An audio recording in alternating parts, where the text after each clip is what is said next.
NAVIC, India's satellite-based navigation system, has the potential of becoming one of India's biggest soft powers and technological exports. It's India's very own GPS. GPS is a satellite-based navigation system. Its full form is Global Positioning System. GPS is operated by the United States. GPS helps to determine the position of an establishment. The Indian Regional Navigation Satellite System is officially called NAVIC, which is an acronym for Navigation with Indian Constellation. The Regional Geopositioning System has been designed in India by ISRO to provide accurate positioning in India and around Indian mainland. Now NAVIC can do everything a GPS can do. It can locate, navigate, track, map and time. Like GPS, NAVIC 2 uses satellites, 8 of them. NAVIC is made in India and made by Indian Space Research Organization or ISRO. When Pakistani troops took positions in Kargil in 1999, one of the first things Indian military sought was the global positioning system data for the region. The space-based navigation system maintained by the US government would have provided vital information, but the US denied it to India. A need for an indigenous satellite navigation system was felt earlier, but the Kargil experience made the nation realize its importance. It then turned to European Union. The EU was building its own satellite-based navigation system, and India offered to collaborate. An agreement was reached in 2005, but soon India decided to pull out. New Delhi had security concerns, mostly because China was also involved in the EU's project. So India decided to go it alone. The first satellite was sent into orbit in 2013. Today there are 8 satellites. They function as India's eyes in the sky. Today NAVIC helps the navigation, be it on land, sea or air. It helps in disaster management, vehicle tracking, mapping. It gives users precise map, coordinates, precise timing. NAVIC can do everything that GPS does and do it better. With 7 satellites, NAVIC is considered to be at par with US-based GPS, Russia's GLONASS and Galileo developed by Europe. The IRNSS is expected to provide a position accuracy of better than 20 meters in the primary service area. On the other hand, 24 satellite-based GPS-enabled smartphones can be accurate to within a 4.5 meter radius.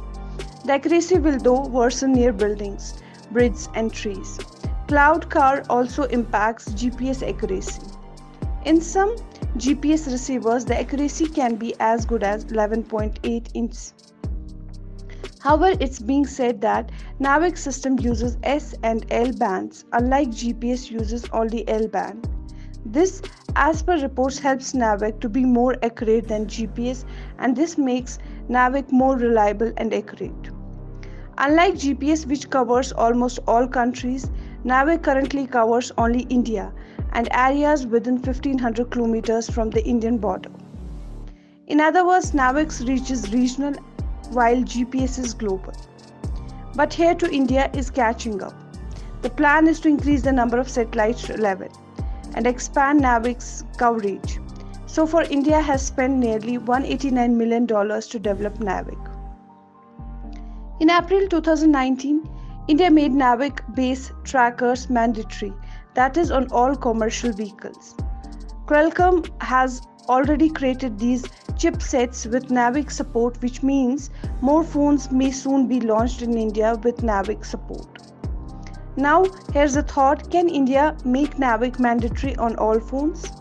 It has the potential to become India's soft power tool to position India as a leader in technology, a global hub for electronic system design.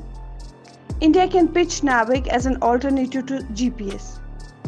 You see, there is no treaty mandating uninterrupted GPS. When Russia invaded Ukraine, US tech giant Google temporarily turned off live traffic updates in Ukraine. Russia then jammed GPS signals in Ukraine, meaning GPS is not just unreliable, it's also easy to jam. GPS can be hacked, and it's happened multiple times. It's not that tough to hack/jam. A GPS signal hackers just need to drown the signal by creating meaningless noise. India can pitch NAVIC as a more foolproof option. It can start with the neighbors. NAVIC already covers Sri Lanka, Nepal, Bhutan, Bangladesh. Cab drivers, food delivery partners, armed forces can use NAVIC. Many military weapons need satellite navigation, especially the likes of guided missiles and bombs. Militaries in South Asia can choose to navigate with Indian constellation, while China tries to expand itself in this region. India's NAVIC can help with regional monitoring. It can be India's contribution to a balanced regional order, the provider of security. India should do all it can do to endorse. NAVIC encourage the use of NAVIC. Only a few countries have such a system or a GPS alternative. Russia's GPS substitute will have security concerns. So will China's Baidu. India is equipped to fill this void. Now it can be India's big export as India navigates itself to a spot of global leadership. So guys, this was for today. Give us your thoughts on this in the comment section, and if you appreciate our content, please hit the like button and subscribe to our channel. Share this video with your family and friends. We will meet soon in new video. Thank you. Jai Hind.